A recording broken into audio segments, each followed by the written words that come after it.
Three, two, one. What's going on, everybody? It's your boy, the Lo-Fi Horror Guy. Welcome to the finale, the season finale, season 9. We are going to have on the one and only original Gata, Miss Monique Dupree. She prefers to be called Gata, so we're going to go with that. We're going to run with that and have some fun with this. I'm so excited to be able to talk with her involvement in throughout the years in film, through wrestling, through she does it all. She absolutely kills it.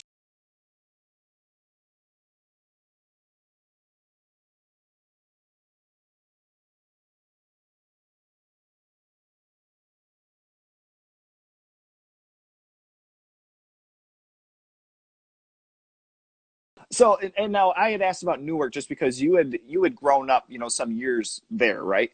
Yes, I grew up. Okay. Well, I grew up in Newark. Only in my kind of adult life, beginning of my adult life, did I start moving around a bit more. I mean, I moved around a little bit everywhere and settled in Baltimore. Okay, gotcha. All right, yeah, and I'm gonna have to try that because I've never even heard of an Italian hot dog, and I apparently know it has most to be people done haven't. right. Okay, first of all, you're gonna get the itis, so don't plan on moving around or doing anything, and it's so bad for you because so many carbs. But when I go to Newark, I have to have an Italian hot dog. You could just go find a local place that has one. I used to go to a place on Lyons Avenue and Bergen Street, but I don't know if it's open. It was a pizza parlor. I Oh, don't know if it's any open any longer, but that was me and my grandmother's go-to spot for many, many years. So, like again, I don't know if it's open, but wherever you just find it, you look it up and you go and you eat it. It's good. nice. All right, I love it. We're gonna have to get over there because that sounds delicious. That sounds amazing. All right, let me ask you as far as if we were making a horror movie and I said, look, Gata, I need you to come up with a villain of some sort. We're gonna make a horror movie of any kind that you would like, but you come up with the villain, whether it be a werewolf, a giant insect, a serial killer. What kind of horror movie would we make? I don't know. What I would tell you, what that's a hard question, but what I would tell you is whatever kind of horror movie we make, I need to be the nastiest looking villain. I need all kinds of makeup effects put on me to create the nastiest monster possible because I love makeup effects. I think instead of Nice. like a lot of people CG things, I love to Hmm. actually sit there and get the makeup put on me, the prosthetics and everything. I did a movie before called Bachelor Party in a Bungalow of the Damned. I know Yeah. that's a hell of a title, but it took 10 hours to do the makeup for me. So Oh my wow. breast had teeth and they were green and nasty and I had veins all over here and my face was made up.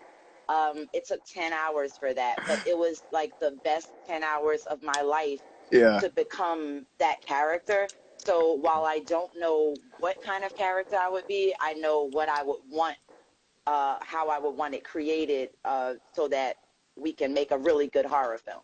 The practical effects. I love Yes, that. I love that answer. absolutely. That's awesome. And that's one Absolutely. thing with your involvement in trauma. I think that's one of the things that credits to them being along and, having the name that they do, even Right. outside of horror, is just the Absolutely. imagination and practical effects that they keep with it all these years.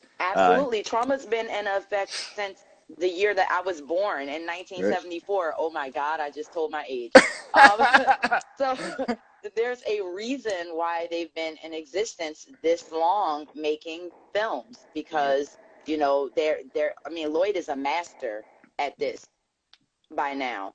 Hmm. So, and a lot of people have come through trauma, even people that don't want to admit that they've come through trauma movies. I'm always proud to be a part of interwoven in trauma's history. Yeah, absolutely. And his latest movie, hashtag Shakespeare Shakespeare Shitstorm. shitstorm, Yeah, yes. you were in that, correct? Yep, I am. Yeah. I'm actually a supporting character, which was like cool for me because normally people hire me for cameos Uh-huh. and then I have like lead or supporting roles peppered throughout.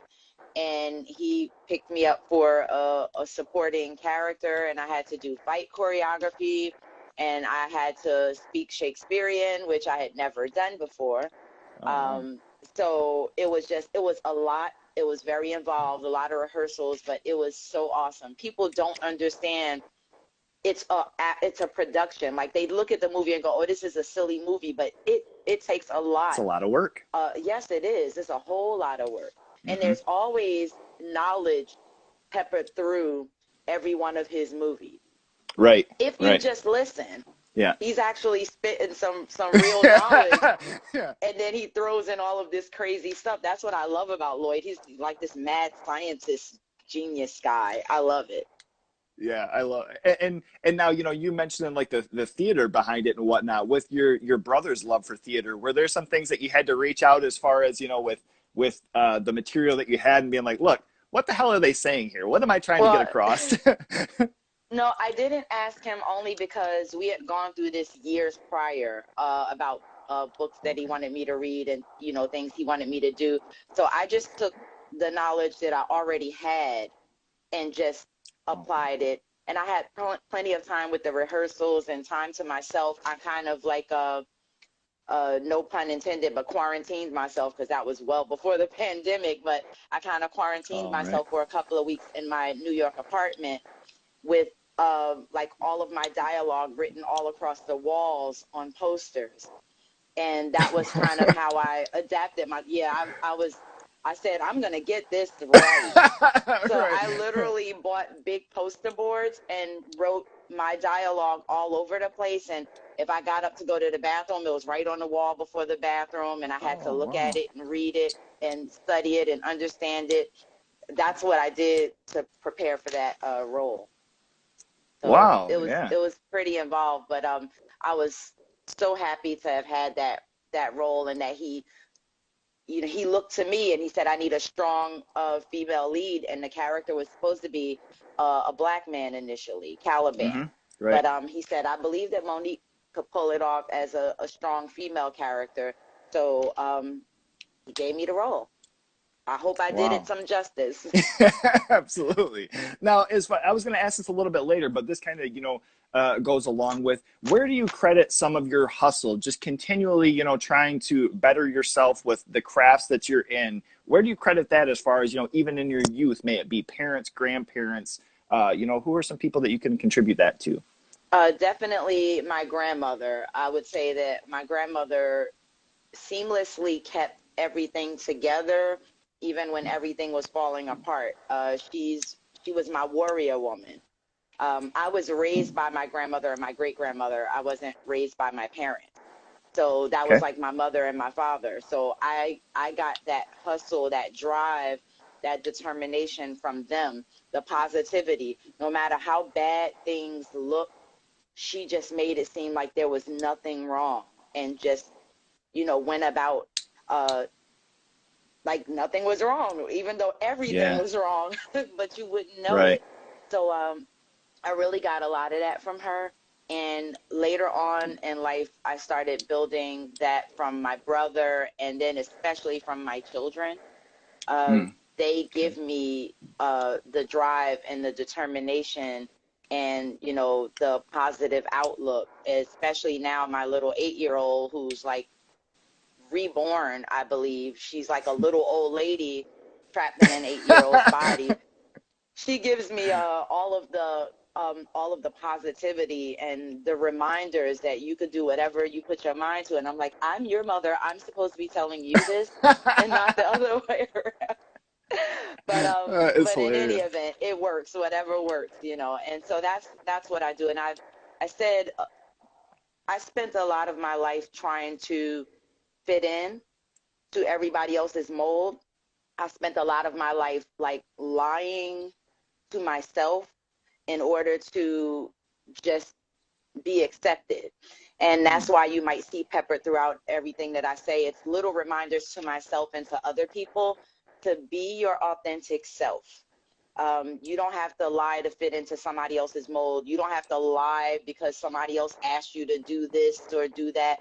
Just be who you are.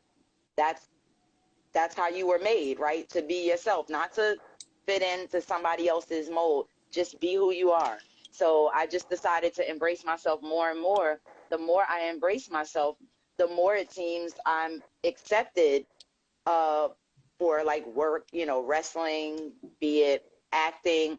It's like, wow, she's really, really unique. And I said, why did I ever try to fit in the first place? Man, You know, my God, that's lots of knowledge dropping right now. Absolutely.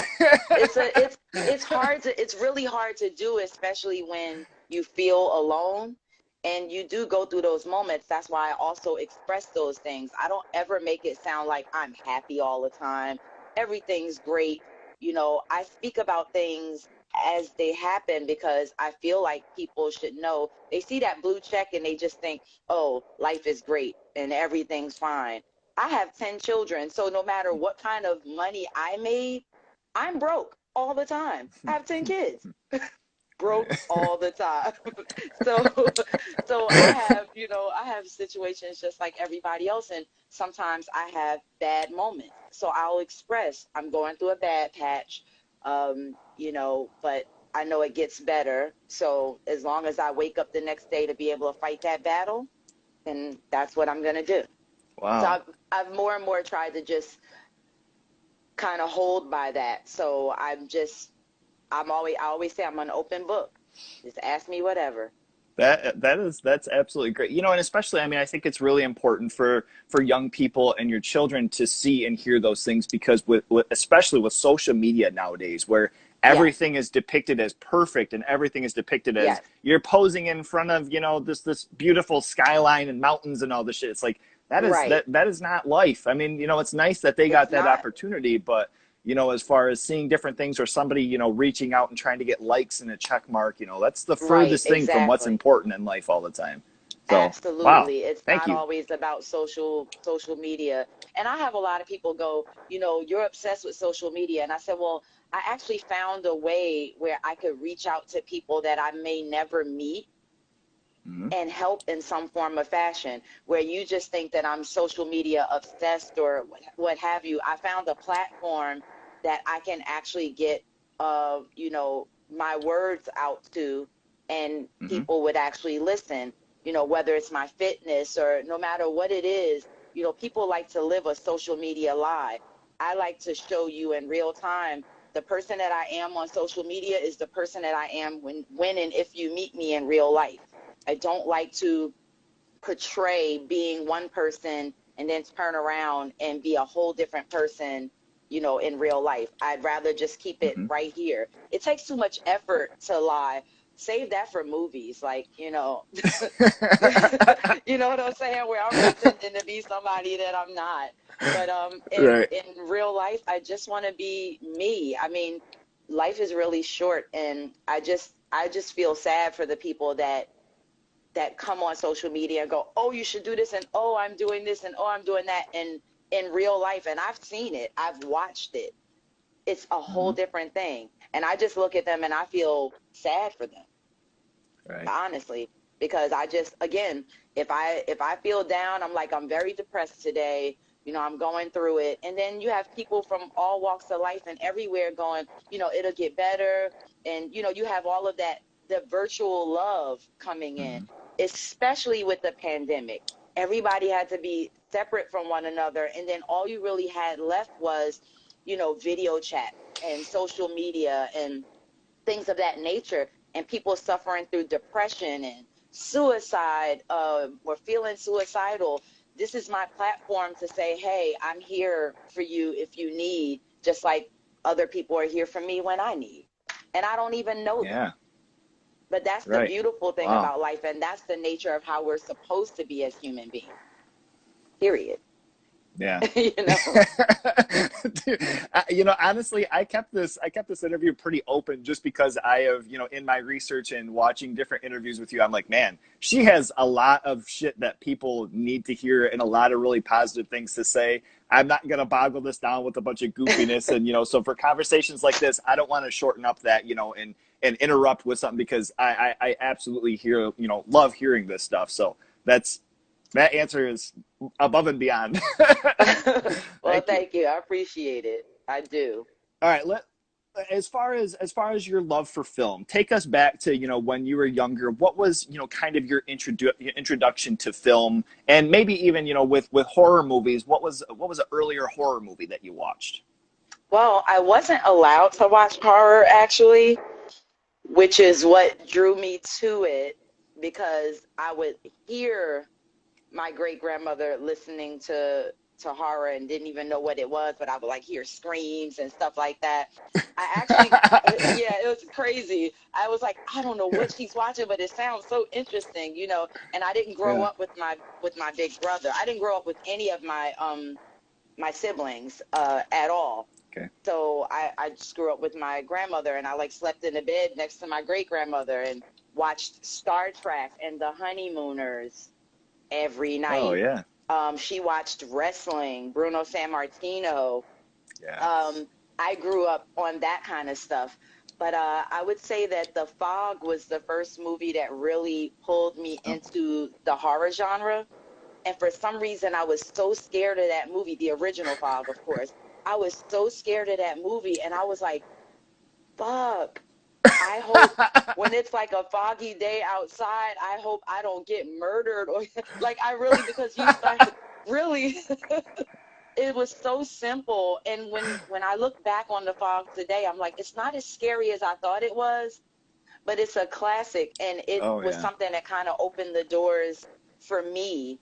And then later I just kind of, you know, took the genre by the horns and just started watching whatever it is that I can watch. And even in my adulthood, I go back and I go, oh, I've heard of this movie and it's a black and white, you know, movie. Let me watch this because when you love something, you never stop researching it or you never stop watching or entertaining yourself with it because it's something that you love. Sure. So Okay. that I think I would definitely say The Fog was a door opener for me. But when I first got into film and whatnot, I wanted to do comedy. I Oh, thought I okay. was going to be a comedian Okay. because people laughed at me so much. And even though I felt bad about it, you know, I would try to just be goofy or be silly. And a lot of comedians, they're usually pretty sad, Yeah. but they hide it by making you laugh. Mm-hmm. And I always kind of knew that, even though I didn't understand it. So I was like, I'm going to make people laugh because I don't want them to cry like I do, which is really kind of sad when you think about it. But it was just something that I wanted to do. I still want to do because I watched like I Love Lucy and the Carol Burnett show, and like I said, the Honeymooners, then slapstick stuff like Benny Hill that I wasn't supposed to be watching, that when they looked away, I was watching. Do you remember or know Benny Hill? I Like, do. I do. oh my God, that's Benny Hill so and the like, Three Stooges and yes, you oh, know that what was I'm my saying? shit. Just Yeah. stuff like that. I loved it. But later on, I just kind of uh jumped into horror and said, you know what? I want to do this. I'm Sure. going to be the good guy. I'm going to save the day. And then that never ever happened. I'm the bad guy all the time. Yeah, I was gonna say, in wrestling generally, you seem like you kind of fall into the heel type characters. I How am did that I come am the about? heel in I'm the heel in life, but not in real life.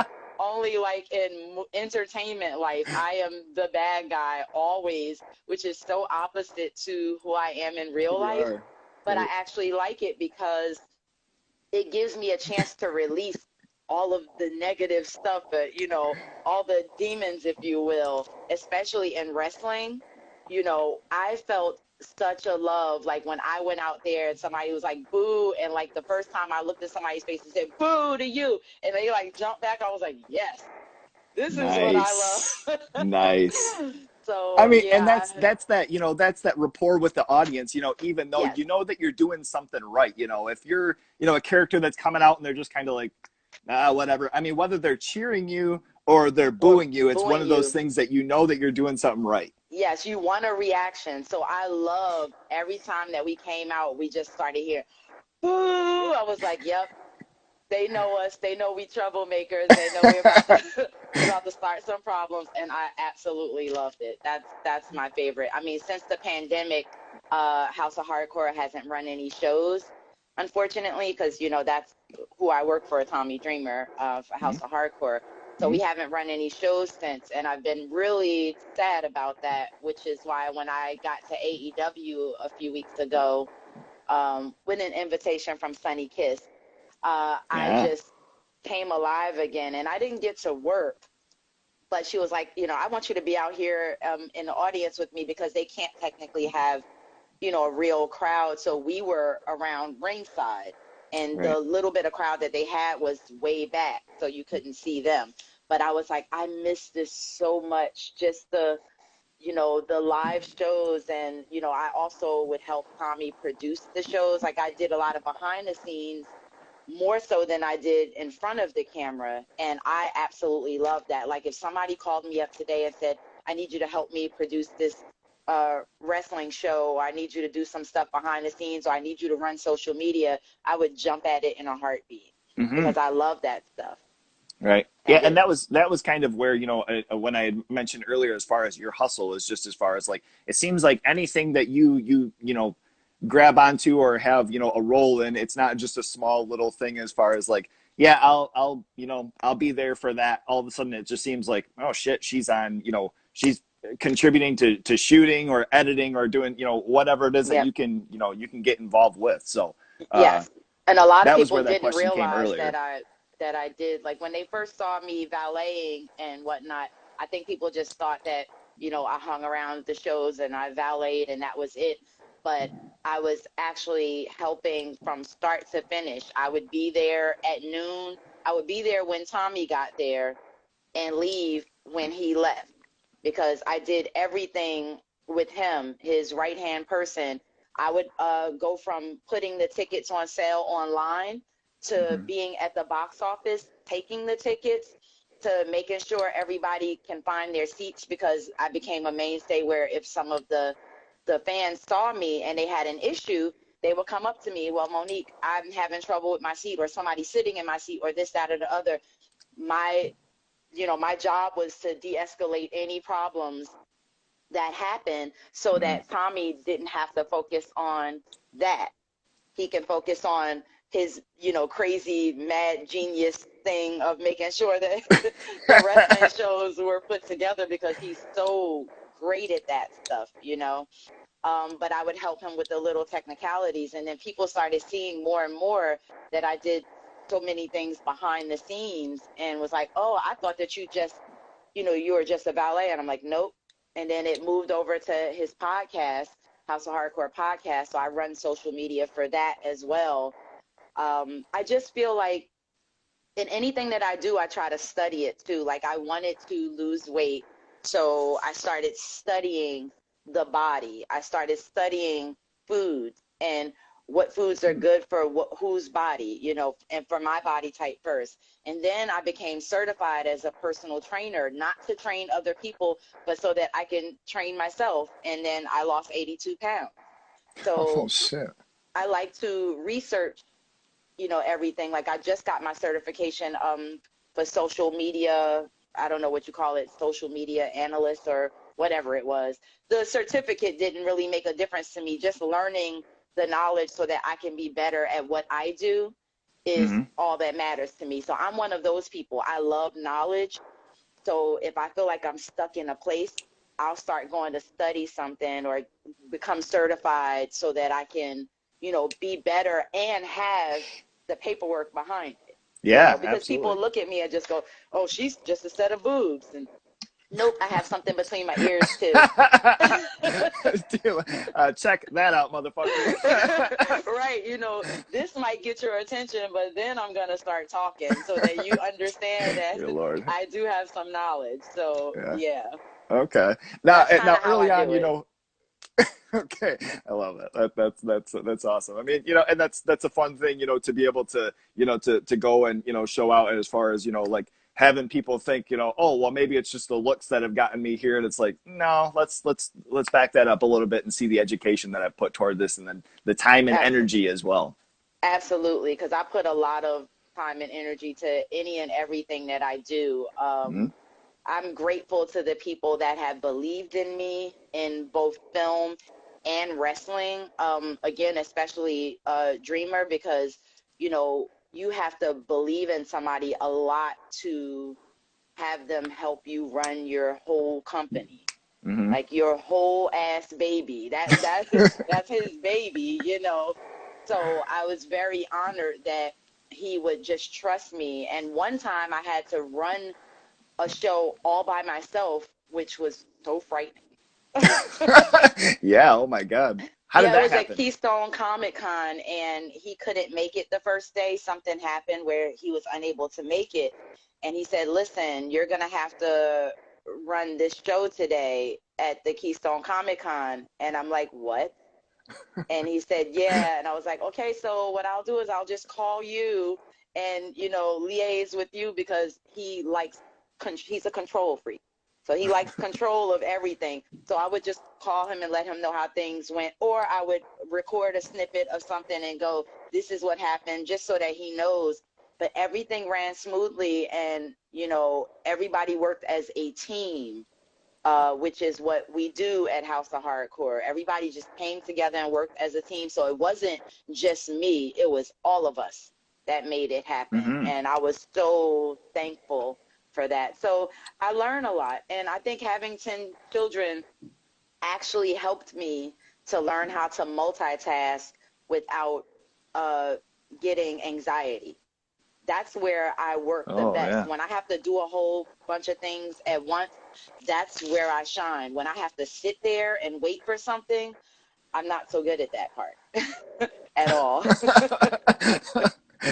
It's one thing too. It's kind of funny. Actually, my wife and I were just recently talking about like anxiety and people having like anxiety attacks and tough things like that. And I understand. Like it's one of those things where it's just how some people are developed. But I've Right. mentioned before as far as it's like there's been some things in my life personally in my experience where some of the greatest things have come out of being just nervous as shit, not knowing how Yes, I'm going to go into this, not knowing how I'm going to even deal with this, pushing through and exactly. doing it, and you're like, oh, I did it. Wow, shit. Exactly. Exactly. And I I suffer, I'm feel a great. person that suffers from anxiety and depression. Mm, But for some reason, I just, man, if I'm doing a bunch of stuff, I just really shine. I don't have time. I think it's that I don't have time to think about being nervous or, mm, thinking about having those nerves or thinking about what if I can't do it because I'm too busy in the midst of doing it. yeah. That's just, I think that's kind of my superpower, as where people get overwhelmed when there's too much. I'm in my comfort zone when there's too much going on at once, which is Okay. probably why I can juggle so many children. I mean, my kids are from ages 8 to 27. So I have Right. the whole range of worry because, when your Whole kids grow up, spectrum. right, you still, yeah, you still worry about your adult children. Like, we still Yeah. worry about our family, even if they're adults. So, of course, I'm still going to worry about my grown kids and like the pandemic, and they have to work, and you have essential workers. And oh, it's been stressful, but this is when I shine. This is, kind of what I do. So I just can't wait till I can get back out there in wrestling. I don't care what company. It doesn't matter to me, big companies or, independent companies. I was raised on the indies, indie filmmaking and indie music, and just I'm Mhm. okay with the indies. I don't need something, big with like a huge paycheck. I just love what I do. Right. I love doing it. With that independent stuff though, it's one of those things where I still today, like there's a lot of, bigger companies that you can fall with, but as far as independent, may it be musically, may it be movies, wrestling, the heart is there and it's always Yes, there. It's always yes, because those people want to be there. It's like the NFL. These guys already yes, have $1 million contracts. They don't give a shit about, right. missing a game. Whereas you watch college or whatever and it's like those cats are busting their ass trying to make that, and Because you have hungry people. You have yep. people that are hungry. They have to love what they do, and they're hungry for it. They want to Hmm. push forward. So you have all of this creativity. You have to think outside the box because you don't have the money. Yep. You don't have the money to come up with all these pyrotechnics where you just come out and then everything's like pop, pop, pop, pop, pop, pop, pop, and Right. everybody's like, wow, you don't have that. So you have to be creative enough to be able to have that presence without having any of that stuff. That's what I Right. love about the indies. You have to think outside the box in order to create something parallel to like the bigger budget, things, no matter what we're talking about, whether it's music or whether it's wrestling or whether it's filmmaking. That's the thing that I love Right. about all of it. So Yeah, it's cool. absolutely. I mean, and with ECW, Tommy Dreamer's just like, well, just throw me through some light bulbs. That'll make some sound and some light. Yeah, yeah, yeah. I mean, and he took that over to House of Hardcore too, and I was just like, Right, right. you are a real crazy man because I grew up watching wrestling, but never thought that I would be so close to anybody that I, watched. Hmm. And to just see him work and to go, well, just throw me through some thumbtacks, and I'm like, for real? When I saw that live, when I first saw that live and saw him go through thumbtacks and like was helping him pull them out of his flesh. And I'm a warrior woman, so I take a lot of pain. I mean, I pushed out 10 babies. Boom. Right. I can endure some pain, but that made me so squeamish, just like little thumbtacks just stuck in his body that I'm like, that was yeah. That's a lot for me. Oh my God. Okay, so one thing in my research about you that I had to touch on because I actually have done the same exact thing was when you were younger, having to record wrestling shows, wrestling events for it was your Yes. grandma when she came It home, was right? actually it was actually my mother. It was during Oh, the okay. I had to go live with her, and then I ran away from home because I didn't want to live with her. So, but anyway, she's the one that introduced me to that with VHS tapes, which a lot of Yes. people don't even know anything about. But I would have to sit there and feel when a commercial was coming. You could always kind of tell when they're about to go to commercial, and sometimes they said they were going to commercial. Right. And then I would have to pause it and then feel when it was coming back, or as soon as you see it come back, unpause it so that way all of the commercials were out and she could get as many shows as she can on one VHS because they had the 4 hour one, I believe, and then the 6 hour VHS tape. So we were just trying to fit Yep. as much as we could on one tape. So I had to sit there and watch that. That was when I really developed a love for wrestling. So if I would say that my mother gave me anything other than life, it would be my true love of professional wrestling is Man. what she gave me. So for that, I will always thank her. We had a rough time, and I definitely, didn't feel the love from her, but she gave me the love of professional wrestling. Is something that lives with me every day. So for that, I'm always grateful for That her is for that is that. beautiful. It's funny because I have never heard anybody else ever doing that other than like I have friends and stuff that liked wrestling, but my Hmm. oldest brother used to work third shift, and there would be moments where he'd have to miss Monday Night Raw or whatever, and I would have to. Right. He'd be like, "Well, can you just stay up for me, buddy?" And and hit record and cut out the commercials so I have to watch. And I heard you say that, and I'm like, "Holy shit! I don't think I've Yep. ever heard anybody talking about having to do that." I really So had to I do knew the that because struggle, and you I really had to have to touch on watch that. it. Yeah, you have to literally Right, watch right. it. And like I hadn't watched it that often. And then I would go into just like, oh my God. And then sometimes I would forget that I'm supposed to be here to cut out the commercials because I got so enthralled Right. in what was going on that I would Yeah. forget. And I'm like, oh crap, she gonna notice that I left a commercial in there. But Oh that my was God. again, that was when my love was sparked. And I'm not like a lot of other wrestling fans. I always say I'm kind of different because everybody shares stories about when they were younger, how they got to go see wrestling. I never Okay. in my childhood and in my teenage years got to go to a live wrestling show ever. That Oh, okay. started after I had children. So my first child, she went to her first wrestling show with her father, and then we started going to TNA house shows, and that's when I met Oh, Don okay. West, and Don West uh, loved us and would just hook us up and be like, if you come back here, I'll make sure you got this, this, this, and this, and then we became staples at like the TNA uh, house shows and some of the live shows as well. But like we were always there, and the security guards that you still see on the old ECW videos, they called us the resident troublemakers because, well, we both came with like boobs hanging out, and like, cause my daughter, she's like me and she can't help it. Like, no matter what she wears, they're there. So there was no hiding them, you know. But like they would call us the resident troublemakers, even though we didn't start any trouble. But it's kind of funny that that started well before I had Your even met involvement. Dreamer, Hmm. because we were kind of the heels before we actually became the heels. Oh, yes. So Okay. That's yeah, funny. that was, I mean, because we come out as the Double D Duprees, that was the name that Tommy came up with, and we're the resident troublemakers. But who knew that going to the shows and watching and being dubbed that would go in later into life with us actually working wrestling and being dubbed like the troublemakers. Right. So Right. That's funny. yeah, I think it was a manifest destiny. It was definitely meant to happen.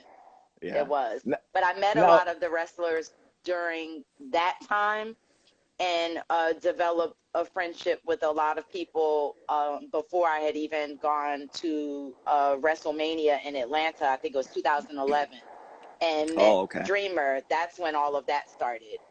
When I met Tommy, and then 2012 is when he started House of Hardcore, and I was there since the first show. And by the second show, I was working it, and by the third show, I was helping him run it.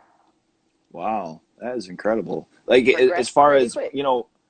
yeah, yeah, right, right. It Now, did. with when your interest was starting, who were some of your favorites? Even females. That really sparked your interest for like, man, I'd love to do that in the wrestling Well, industry. I hit two ends of the spectrum, and I always talk about this because I went from wanting to be Miss Elizabeth, and I was always like, who didn't want to be Oh, Miss yeah, Elizabeth? Because, she got to wear yeah. the pretty dresses and come out and accompany Macho Man. But then later on, as I feel like my personality started to evolve, I was like, I want to be Sherry. She's a badass. She manages and she wrestles and she has a big mouth and she'll tell you like it is. Like, I wanted to be her because she wasn't soft spoken. She was, to me, the exact opposite of, Hmm. Miss Elizabeth. So I Right. started out wanting to be one person and then ended up wanting to be like Sherry. And in a sense, I kinda am. I Yeah. mean, I don't wrestle, but that personality, that big mouth, that bad guy type of thing. Like, I loved that. I love Andre the Giant. Not that, I wanted to be like him, but there was something about him that really drew me to him, and not just that he was big, but there was just something about him that I loved. And then I learned later about his story and whatnot, and I was like, I Hmm. think that was my connection with Andre the Giant. But I used to love just watching people like Junkyard Dog. That's why I like Willie Mack so much. He Hmm. reminds me of a really agile Junkyard Dog. He Oh, really yeah. does. Okay. I love him for that.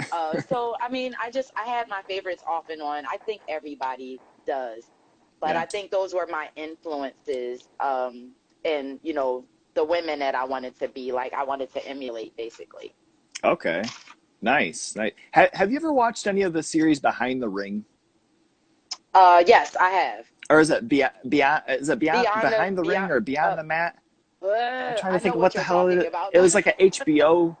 Yeah, Yes, it's funny with you mentioning earlier as far as comedians and oftentimes being, some of the ones that are, the most hurting and sad, trying to convey some of those episodes, man, like some of my biggest like loves in wrestling. You watch some of those episodes on and such tragic stories, I mean, it's one of yes, those things where it's like, good Lord, like, man, I can't unthink of that now, yeah. But like, you got to man, it's understand, so sad. to be able to be in professional wrestling, you kind of have to be a certain kind of crazy. I know Dreamer always says Yeah. that we're one big dysfunctional family, which is very true. Uh, And that's the fans and the wrestlers alike, because we all have the passion for it. But I never really appreciated until I got involved in the business the things that they go through, the pressure. And I say they because I don't wrestle. And right. So I give them the respect. They wrestle. I'm involved in the business, but I don't do what they do. Hmm. And it's so hard to keep up an image, and the pressure of being better than they were before, and people don't see it as a sport, as sports entertainment, when it is. I mean, they go through injuries all the time, like real life injuries, not it's not just Right. written in. I've seen the injury. I've watched stuff. I've watched Scott Steiner die and come back to life. You know what I'm saying? Like, Oh my God. I watched that at Impact when that whole thing happened. I was there. I was at the Whoa. hospital. He's a warrior. Oh my God. I mean, Right. it's so crazy when you think about it, but you have to they go through a lot, and it's life, but to go through professional wrestling is hard too, because then the older you get, the more your body is beat on. And some of these guys put their body through everything earlier on in the years, chair shots, things that are not allowed now were things that they were doing all the time Right. back then. These guys beat their body up, and I don't feel like they get the pay for it that they deserve after all of that. That's why you see so many GoFundMe's and stuff like that for like injuries that they've occurred. They are pure entertainers and sportsmen. I mean, they have to take the best of both worlds and make it work. Whereas other sports, it's just sports, but that's why we are sports entertainment, and they work year round. There's not a season of wrestling and then a season off of wrestling. It's Yeah. wrestling Yeah. all the time. So Right. these guys are putting their body on the line all the time. And I don't think that people have that type of respect for what they do. That's why I get so incensed when I hear it's fake. There's predetermined outcome, but what they put their body through is very much real. And if I could ever just convey to people to stop saying that, because their injuries are real. People have died in the ring. We know that. Hmm. Uh, that wasn't written in a script. It Right. happened.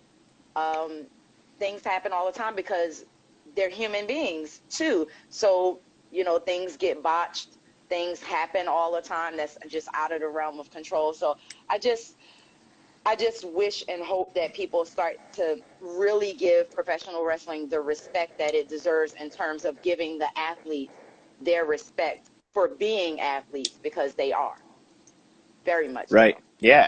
Absolutely. Absolutely. Now that brings up a point as far as with let's even say just with House of Hardcore. With there being so much behind the scenes that goes into it. Are there certain people that pop out, to you, just off the top of your head that deserve a shout out for those things, happening? May it be even ringside announcers, or may it be, referees, or just different people that kind of go above and beyond that might not necessarily, be in the spotlight all the time. Well, I'll say with House of Hardcore, it was always a family where everybody went above and beyond.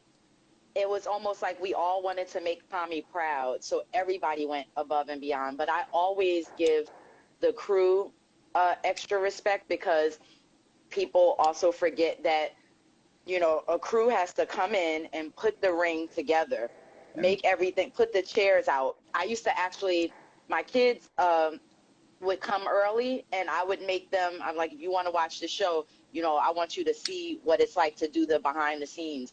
I've helped put the ring together a few times, and I did not know how difficult it was to do. I once, oh shit. I once helped carry some of the ring, from the ring truck back into storage. So like, when I say that I've had to do a little bit of Everything. everything, and I had to learn how to pay my dues backwards, because he's always about people paying their dues. And so I went from helping him manage everything to doing stuff backwards, because I would always say, whatever you need me to do, just tell me. And he was like, well, I don't really want you to to help with the ring truck. And I was like, no, I'm good with that. And I mean, sometimes me and Tommy were doing it along with like one of the refs, like Ref Ryan.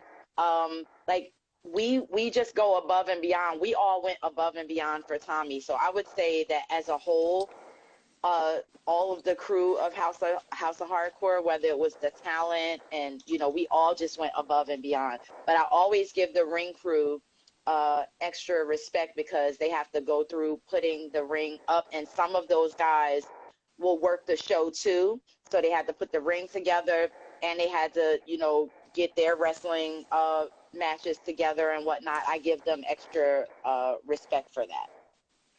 Man, yeah, those are things I like to ask too, just because even in film, initially you see the actors, you see the directors, whoever's on the poster, certain names, the producers maybe, but along with film, there's a very close, line with wrestling as far as there's so much going into that, and I like to hear, just as far as some certain people getting shouted out that might not Yes, ordinarily, because there's a lot that goes into it. So, and it is.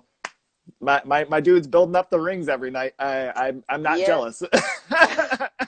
I have to give Sandman an extra shout out for me personally because Oh man. there was a lot of little things that he taught me that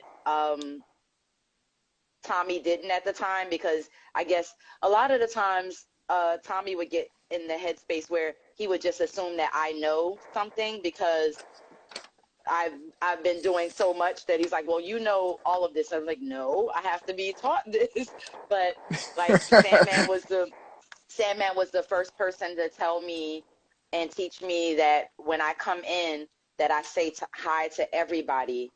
You go around and give your hellos to everybody. You don't just walk into the room, or the locker room and just go off and do whatever you're doing. You say hello, you give respect to everybody. I didn't know that. Wow. So the first couple of times I think I don't know if I came off wrong. Nobody ever said I did, but he saw it and pulled me aside. He also taught me a lot of little things about going to the ring and the things that I should do to make it better. Of course, my first time in the ring ever was with With Sandman, so right. it was amazing because I'm in the ring with Sandman, Blue Meanie, and Guido. It couldn't get any better than that. I was in the ring Wild. with ECW my first time out, and we got a huge pop because he pulled my wig off, or my wig fell off, or something with my wig to expose my bald head. And we were in I believe we were in Poughkeepsie. I'm almost certain we were in Poughkeepsie, New York at that time, because that's where we would run the bulk of our shows was in Poughkeepsie in the beginning. Okay. And that was amazing. But he's taught me so much. And every time I see him, I smile because, we talk about so much, and he's such a wealth of knowledge. And I always thank him for that. I know everybody just see him as the guy with the beer, and then they start singing and whatnot. But to me, he's so much more because he's taught me so much more. So I give That's him huge amazing. props for That's that because amazing. he didn't have to do that. Oh. He could have just Right. went on his own merry way. But nope, every time he saw me, he would ask me, or he would go, "What's your spot? So what are you going to do? So how do you think you should do this?" And then he would give me suggestions, and you don't have to use it, but I'm just telling you, this might make this better, or if you do this instead. And I was just like, wow, this man just like knows the ins and outs of all of that. Hmm. Much like Tommy, but Tommy has the business mind of it where, he can put all of the shows together, and he does the crazy brain with all of it. But Sandman has helped me so much, and I love that man so much. I do.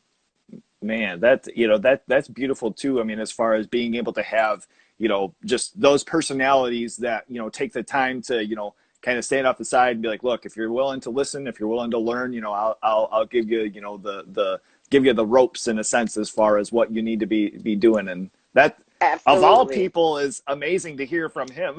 Yeah, yeah. Well, I kind of see it for myself. I kind of see it as uh, the ECW greats were like my parents, and they were raising me in in wrestling, if I could just put it like that. Because even sitting down, like talking with Guido, and I'm drinking wine and he's having a beer, and we're just we're talking about everything family and wrestling and whatnot. I just learned so much from these guys. I sit back and I listen. I don't want to talk Hmm. because I want to know, I want to learn from you. I want to know what's going on. So I just sit there and I listen. And if I'm asked a question, I answer it. But I love that these guys take out the time for people coming behind them to teach any of it because they obviously know what they're talking about. They've been doing it forever. Right. So I'm very appreciative of that. I really truly am. Beautiful. Now, with your love for wrestling and being a fan over the years, what have been some of your favorite entrances? May it be the music or just the energy coming in? This is kind of on the spot here, but even if you have one that comes to mind. Well, the one that's always been my favorite, that's probably everybody's favorite, was the Ultimate Warrior. Yes. And Oh my it's just God. because no matter how I felt when he came out, I had so much energy. It was almost like he was my energy drink. You know, he's like shaking the ropes, and I'm like, yeah, like I'm running around and I'm jumping around. And so I think because he had endless energy, I really call him, bang drinks didn't exist then, but he's my bang drink. Like, you know, sometimes I drink a bang before I go and work out. I'm like, just watching Ultimate Warrior, to this day, just watching his entrance will give me that energy that even now, like I got so revved up, I started like stumbling over my words. It's just something so electric always about his entrance, and I love it so much. I still love it to this day. It's my all-time favorite. So I may not have paid it. I'm not going to say I may not have paid attention. There's a lot of people that have cool entrances, but I'm still kind of a classic girl, and Yeah. you can't top that for me. Dude, I cannot agree more. The Ultimate Warrior, me as, a little 5-year-old kid, let's say, I couldn't credit to anyone else me running around in my living room in my underwear, just shaking the shit out of anything that I could get my hands on because of the Ultimate Warrior's entrance. It was just Yes. electric. I'm not gonna say that later I might have fell in love with him a little bit, but a little Nice. bit. Yeah, But I right. also, sadly enough, but I was blessed that I got to see him when he was inducted into the WWE Hall of Fame, and then the tragic thing that happened right after, because we were like, what? We just saw him. Like, we were Hmm. literally there, at the Hall of Fame, like really, really close. We saw, and for him to have gone like that, but he left a mark uh, in professional wrestling. That's kind of unmatched, Yeah. in my humble opinion, and always will be. So like I said, he'll always be my favorite, always.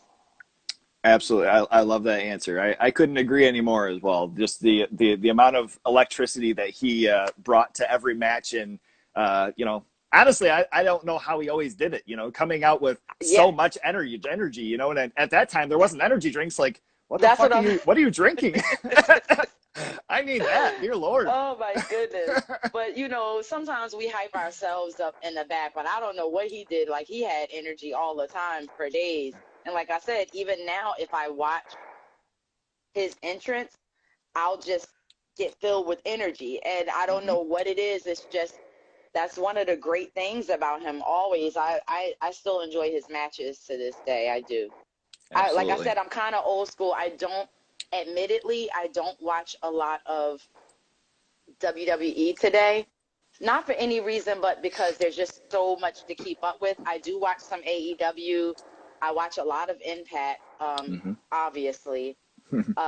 But I really enjoy going on the network or going on YouTube and just looking at old school stuff. And I actually learned that from Tommy. I used to do it every now and again, but he does it, and he admits this on Busted Open and everywhere else. His wind down time is watching old wrestling, like territory, wrestling matches and whatnot.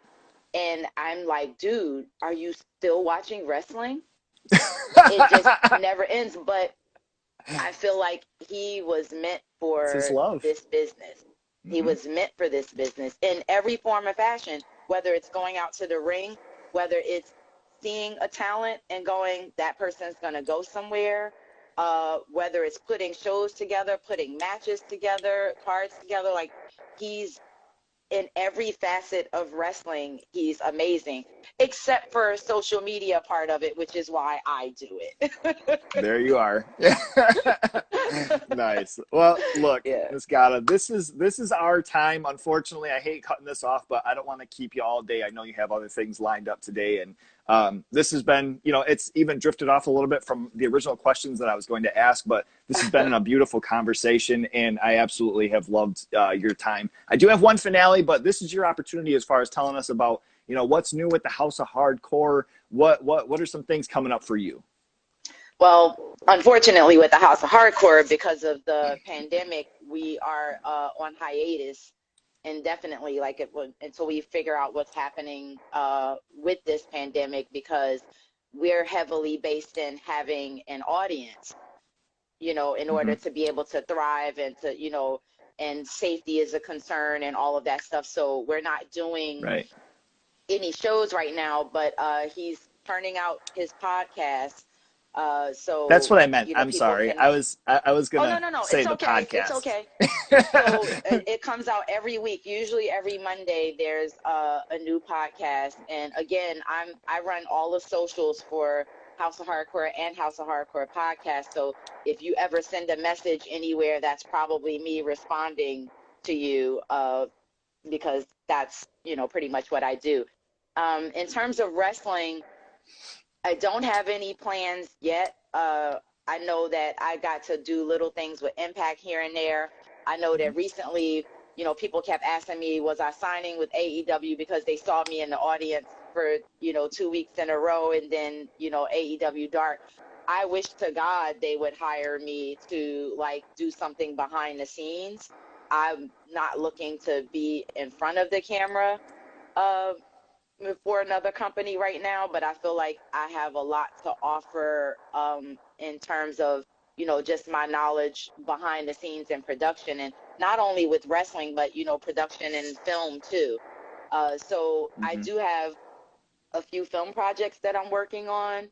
I'm Ooh, working okay. on a YouTube series with my daughter, called Five Questions with the Gatas, the original and the mini. We just filmed our first episode yesterday. To We asked each other 5 questions apiece so that the audience can get to know our personalities before we go into interviewing other people. And Oh, so I'm wow. kind of Okay. excited about that, because we want to interview. She said we should do like a mix of celebrities and like regular everyday people, people that, like, somebody that maybe lost 100 pounds, or, accomplished, a goal that I feel like we should talk to, like, local heroes, locals, and bring light and attention to things that other people are doing, because everybody's always interviewing celebrities. We want people to know that there's other people out there as well. Hmm. So I'm really, really excited about that, because that's my own little personal project with my daughter that I'm doing. Yeah, that's But awesome. other than that, I've just been doing a lot of promotional stuff myself for different companies, and definitely fell back into the horror genre with filmmaking. And I do have a couple of appearances coming up in the summer, and contingent upon, COVID, of course. Right. But hopefully everything will start opening up again, because the vaccines and all of that stuff. So, and if anybody wants to find me on my socials, obviously here, I'm the original Gata. I'm the original Gata most places. All you have to do is Google my name, and, get all of my stuff. I'm on Twitch and Snapchat and TikTok as Mrs. Tommy Dreamer. I'm on everything else as the original Gata. So, like I said, you can Google my name There if it you is. if you want to find my socials, because people get it mixed up sometimes. Like, they do THE instead of THA. So, Oh, yep, okay. I got you. that's pretty much That's it. But a okay. lot of film Okay. stuff, a lot of Okay. film stuff coming up, and a lot of production. in film stuff too. So like I said, I'm really excited about that stuff. But I do miss wrestling dearly. So I'm hoping to get back into wrestling more if I can. And like I said, I mean, I even put my resume together. I said I'm ready to hit up some companies and go, what can you do with me? Like I can Right. adapt. Just give me a trial basis and see how I am. And like I said, I would like to work for other companies behind the scenes because where House of Hardcore is concerned, that's become like my baby as well. So I only really want to make appearances there unless Tommy gets me in with like Impact Wrestling because I've done like Bound for Glory. I came out with Moose. I did another spot with Moose. I did a spot with Madison Rain before. So I've done, spots as well as working behind the scenes at Impact. So Okay. I just really want to work behind the scenes at this point in wrestling right now. And so I'm hoping that I can get somebody Okay. that's willing to give me a chance. Absolutely. Well, if they're watching any of these interviews, they have no reason not to. I hope that's true. But I thank you very much for taking Absolutely. out the time for this interview. This has actually been Sure. awesome and made me feel really, really good because I was going through a rough patch and this actually lifted my spirits up. So I thank you for Well, geez, I appreciate that. Like I say, I mean, some of these things they kind of I have questions written up and I have like kind of like the interview but there's every once in a while I do have where it turns into a conversation like this did and there's lots of really good things that people need to hear and people that are going through a hard time and so I'm this has been absolutely amazing and great. I do have this one finale that I'm going to throw your way, and it's something a little bit fun and silly, and then that. we're Okay. gonna part ways here. So what I wanted to ask was, let's say within this next year that Lloyd approached and he said, "Gata, I want to make a superhero movie. All right, it's going to be like a 4-part dynamic where it's you and 3 other people, one person involved in the wrestling community, and then 2 others, one male actor and one actress. You're all going to be a superhero of some sort. Who would you want in this movie along with you, and what would be your superhero power?" Okay, so I'm It's a lot probably going going to on. cheat. I'm definitely going to cheat. So I would definitely want my big bro, Tony T, to be one of the male actor, obviously. Um, the wrestling one is hard, man. That's hard because I want to cheat there too and say Dreamer because we've worked together and I think he would be great doing something like that. Hmm. But